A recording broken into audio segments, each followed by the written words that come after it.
Welcome to the Finest Program podcast. It's a pretty special day for all of us because this is going to be our first one, and hopefully of many more to come. Our goal basically is to just get the word out to law enforcement that there's a safe place for you to go to get quality treatment. And basically we just want to get to know everybody that we talk to. I mean, there's a lot of cops out there that I feel like can't get the word out because there's no platform for them to talk on. So we're basically throwing at the wall and seeing what sticks. And I think it's the best place to do it is through the Finest Program. So I'm here, Drew. You've been in law enforcement for, probably close to 10 years now, right?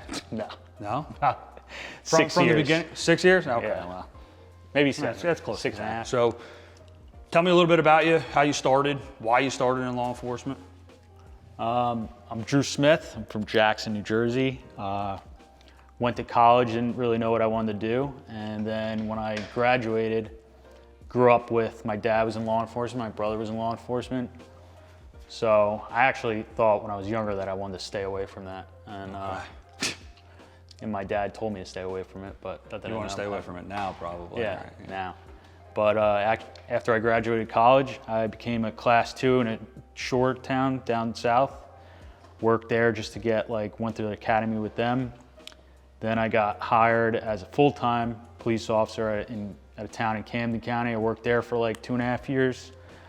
And then I moved on to the agency that I'm with now, and I've been there for a little over 3 years, so. Okay, all right. So you got time on, you got different experiences working from short towns to towns in Camden County, which are probably a little not different the than best. shore towns, and now with the agency you're with now. So let me ask you, when did you start feeling that you needed some kind of treatment or a place to go? Because I know you had the shoulder injury. Was Right. it an injury that happened at work, or was it something that you did over your time in law enforcement?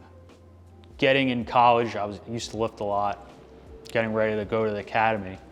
And I think I tweaked my shoulder sometime back then. And then you don't let it heal, obviously, because you're going into an academy, you gotta go to another academy, and then it just wears and tears on it. And if you don't take care of it, it just doesn't get better. No, definitely. So I was always dealing with that for 6 years, 7 years. So you ultimately did it lifting weights and stuff like that. Yeah. So what type of workouts were you doing? Were you just doing traditional lifting in the gym, with powerlifting, or was it just something just going to the freak gym, accident? benching, doing cable machines, stuff like that, free weights. But I think it was from benching, because if you don't have enough proper form, then you're going to screw yourself up. Yeah, no, I feel you on that one. I hurt my shoulder as well, and that's how we ultimately ended up here and starting the Finest Program with the backing of the doctors that are here and the staff that's here.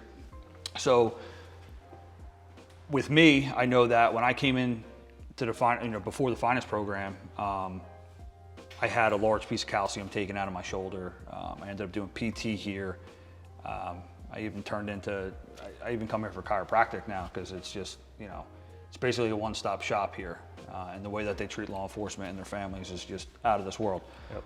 So when they took the calcium out of my shoulder, I did my PT, like I said, I had to go to the surgery center.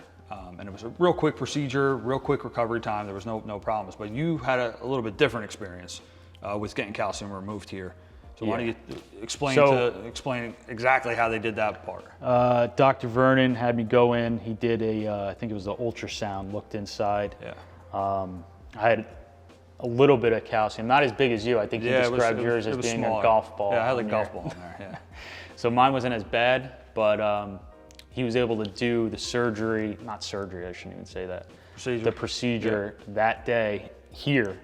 Didn't have to go under or anything. They just numbed me up. He broke the calcium off using a needle. Didn't hurt at all.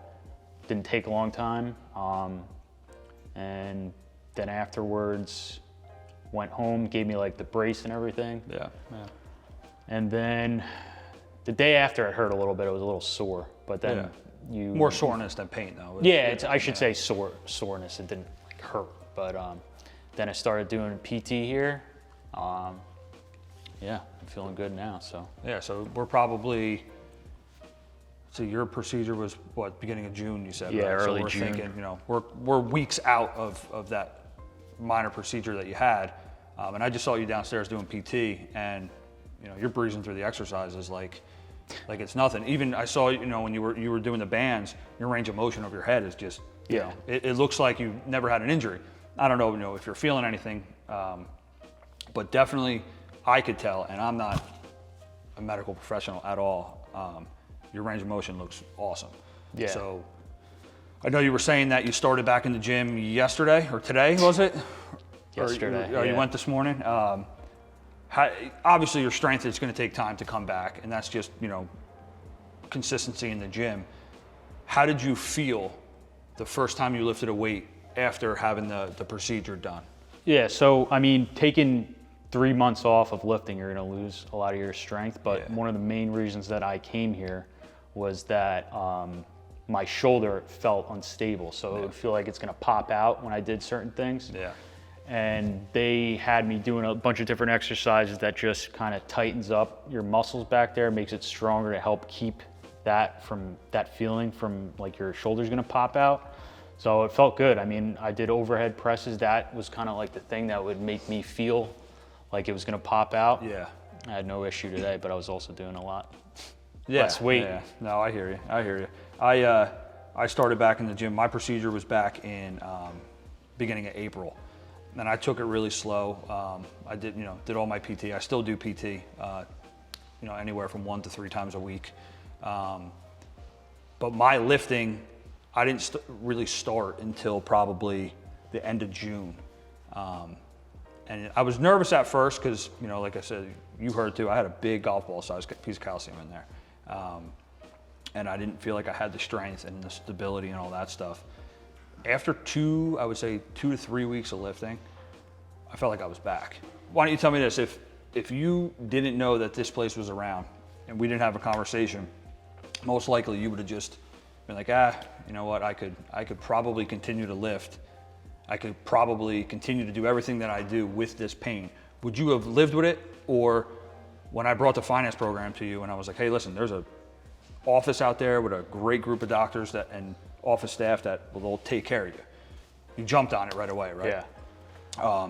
Do you feel that it was a good decision that was made coming here? And would you, tell other guys that you work with and their family members and stuff like that to come here? Yeah, so the reason it was so appealing to me is that I thought I needed to have surgery on my shoulder, which I'd be out for 6 months, and I can't afford to miss work for 6 months right now. A lot of guys can't. So I like how they do here. They take different approaches to see what works for you. Dr. Vernon even said to me, like, he can always do more, but he likes to be a little bit more cautious and not just throw you right into getting surgery. Yeah, and that's cut you what open was right appealing to me.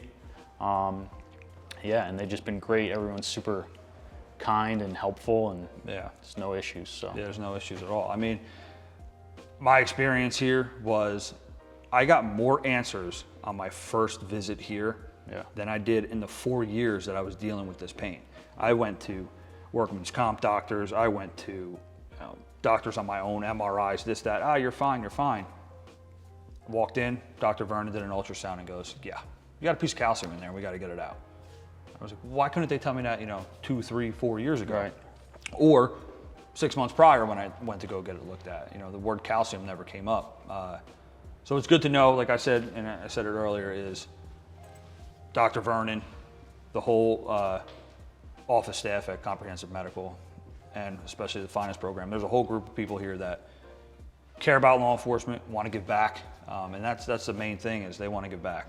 So Drew, before we cut here, I got to ask, would you recommend the finance program to other law enforcement and their family? One of the best things is that they know we have a crazy work schedule, Yeah. working nights and days and then switching back and forth. So they're always able to help with scheduling. Yeah. So they'll always get you in, they'll always work with you. And the whole staff is just supportive and nice. And Yeah. No, that's awesome, because that was one of the biggest things with me was I could call them at any time and be like, hey, I got to get this done, I got to get PT done, whatever it was. And it's like, they literally worked with my schedule. I didn't have to look at my schedule and go, okay, well, I could do this day, but not this day, but I could do this time. They're like, Right. call us and let us know what time you're coming, and it's done. Yep. I said, okay, I'll be there. So I'm glad you came here, and I'm glad you sat down, had a conversation with me. This is the first, like I said, the first mini podcast that we've done, and there's going to be plenty more to come. So again, Drew, thank you for coming on with us, and keep up with your PT, man. Thanks for having me. Dude.